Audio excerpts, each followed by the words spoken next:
क्या बात है, आज तुम दोनों दाल चावल के लिए झगड़ा कर रहे हो? नहीं नहीं माँ, दाल चावल के लिए झगड़ा नहीं कर रहे हैं, बल्कि ये आम का अचार जो किचन में रखा है ना, उसके लिए झगड़ा हो रहा है। कौन से आम के अचार की बात कर रहे हो? मैंने तो कोई अचार किचन में नहीं रखा। मैं तो सोच रही थी कि तुम लोगों ने दाल चावल खाया भी होगा या वो भी आज बर्बाद होने वाला है। तो फिर ये अचार आपने नहीं रखा तो ये आया कहाँ से? सुमन अपने परिवार के साथ रहा करती थी। सुमन का एक 15 साल का बेटा और 18 साल की बेटी थी।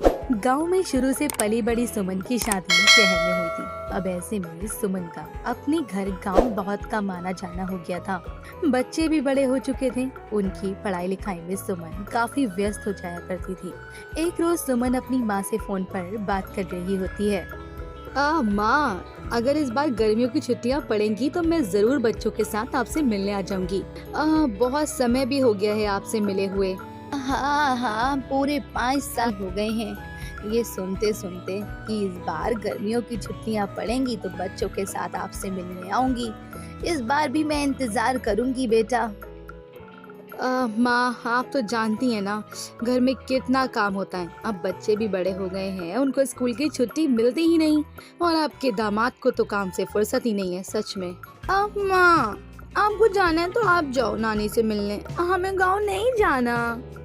हाँ माँ, 10 दिन की गर्मी की छुट्टी मिलती है, उसमें भी हम गंदी सी जगह पर जाना नहीं चाहते। मुझे तो बिल्कुल भी पसंद नहीं है गाँव जाना।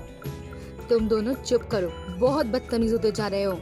अरे कोई बात नहीं, बच्चे ही तो हैं। उन्हें गाँव पसंद नहीं तो तू अकेली ही आ जाइयो बेटा।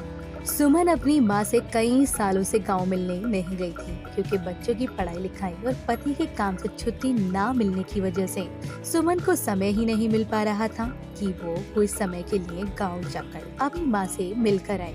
ऐसे ही समय गुजर रहा होता है और जल्दी गर्मियों की छुट्टियाँ भी पड़ जाती हैं। तभी सुमन अपने पति राकेश से कहती है, जी मैं वो आपसे ये कहने वाली थी कि अब तो बच्चों की गर्मियों की छुट्टियाँ भी पड़ चुकी हैं, तो क्या हम एक बार गांव होकर आते हैं? माँ का बहुत मिलने का मन है हम सभी से।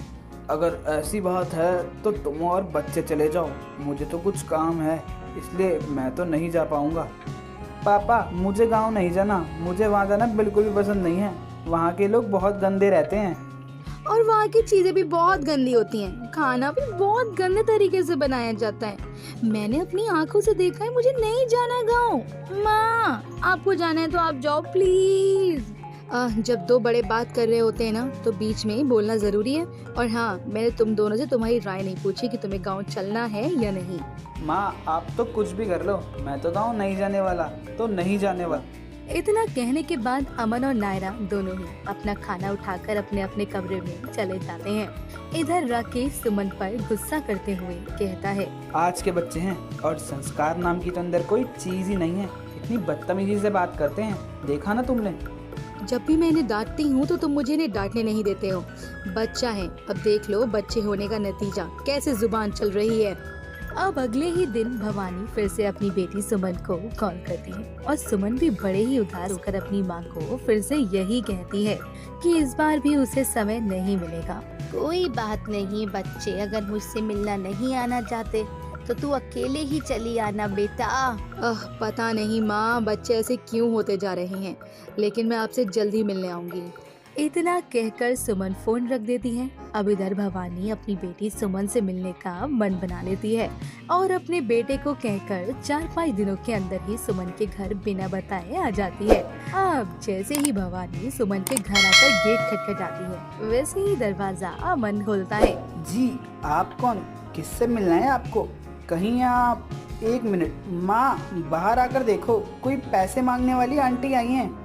अरे बेटा नहीं नहीं, मैं कुछ मांगने के लिए नहीं आई हूँ। मैं तो सुमन। अब जैसे ही नायरा गेट लगा देती है, वैसे ही भवानी को बहुत दुख होता है कि उसकी नाती नातिन उसे पहचान नहीं पा रहे हैं। अब सुमन तुरंत ही गेट खोल देती है और वो अपने सामने अपनी माँ को देखकर भावुक हो जाती है और गले लगाकर कहती है, माँ आप यहाँ कैसे? अब मुझे तो बिल्कुल भी विश्वास नहीं हो रहा कि आप यहाँ आई हैं मुझसे मिलने, अपनी बेटी से मिलने। तुझे देखकर तो बहुत खुशी हो रही है, और मेरे बच्चे कहाँ हैं? उन्हें से भी तो मिलवा दे मुझे। माँ, कहीं ये लोग आपको ही तो मांगने वाली नहीं कह रहे थे? नहीं नहीं, सच में कोई मांगने वाली आई थी, वो तो चली गई। मैंने उसे पैसे पकड़ा दिए थे। कितने बड़े हो गए हैं मेरे बच्चे, और नायरा तो बिल्कुल तुझ पर गई है।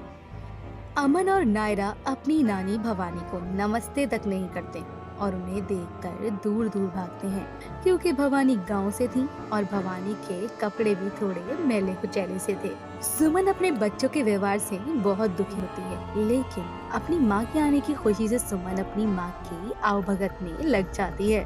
तेरा घर तो बड़ा ही सुंदर है, अब न जाने अगली बार कब मिलना हो।